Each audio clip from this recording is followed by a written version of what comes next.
Don't get back on the track. We are out here with Speed District at Buttonwillow. This is the week after Streets with Club Racer. I just felt like I had a lot of momentum from Streets doing the 23. I wanted to carry that over to Buttonwillow and see if I could like push the sub 2, right? Because last time we were here we did a 203 in this car. The first session was like a 202 and then just like 201 the next one. A lot of traffic in the intermediate group. My friend Chris encouraged me to go to advanced.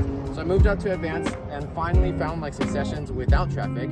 Ended up doing like some 2 flats and finally we did a 59.9. So we got our sub 2.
So that's pretty much all I recorded at Buttonwillow. Wasn't really in the mood after figuring out the GoPro had died, but you know, it is what it is, and by now I've accepted it. And there is more I'd want to say before closing out this one. So first of all, thanks to my friend Matt. He called me when he saw my 201s and like 2 flats and stuff, and he called me to talk to me about my data. First of all, he encouraged me because I was actually gonna like just call it because the day was getting hotter and hotter. And this car is not easy to find time as it gets hot, right? It loses power and everything like that. It runs the risk of overheating. And by then it was like in the 60s, which is almost at the limit of what you can drive with this car without cooling mods. He looked at my data and told me where I could find more time. He said, on my fastest laps, I was actually going slower through the slow section. So he said, keep my minimum speeds higher and brake less overall. And that advice was enough to get me, you know, into the sub 2 from the 2 flats. On top of that, overall, he just helped me a ton while we practiced on the sims at his shop at Position Advanced. Gotta thank the support system, Trinique and my brother Neil at home, and Kui for helping me with, you know, just managing the car all day. But yeah, we got the sub 2, guys, and it's something I've wanted to do since I like started tracking at Buttonwillow. And of course, I was like very far from it with the EG and didn't even think about really chasing it with the EG because it did not feel safe.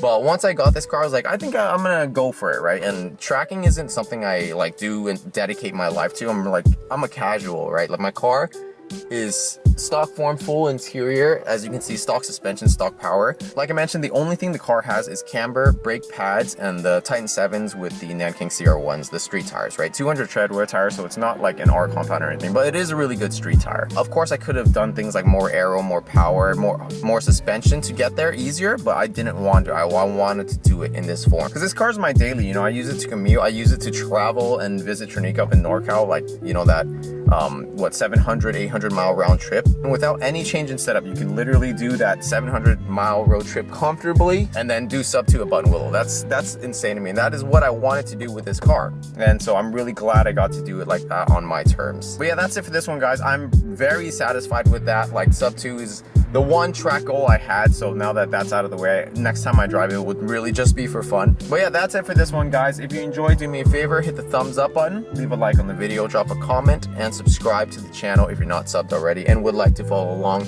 with the Type R and whatever else we do here.